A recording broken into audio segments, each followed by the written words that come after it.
Lumakas man ng ulan ay walang butas ang bubong. Mga plato kutsara na hindi kilala. Tutok at ang ating ay siputi ang gatas na nasa kakot. At kahit na hindi pasko sa lamesa ay naman sarap siguro manira sa bahay na ganyan. Sabi pa nila ay gusto mo rin pala nakuha ng tao na nagmamayari ng isang tubuan. Na pag may pagkakataon may nang nakagawa. Kaya nang maaari niya binangkakon.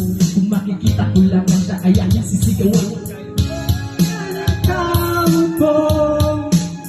Subukan ko nang tumayo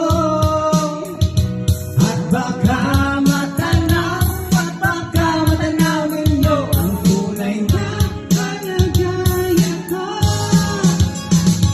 Wala ka lang ako sa taong na tao ko. Alam niyo bang bantaan ang bigas namin ay di puno. Ang tingin ng bahay namin ay pinagtagpitag-pito. Sa gabi ay sobrang init na tumutuno ng ilo na di kaya minilupang ilagay sa iyo. Pinakulong tubig sa lumang takurin uling-uling. Gamit ang pagkatong sa ng size pero na nagsisilbi ko sina sa umana. Yaming banyo ang aking inay na pagkayaman ang isang kalit na nagalabing kapag ang aking ama ay sumbelo. Pero kulang na kulang pa rin. Kulang na tuyo kasi 50 pesos sa maghaboy pagkakasahing. Di ko alam kung talagang maraming harang umatakas lang yung bakot o nagbubulang-bulangan lamang po kayo. Dahil sa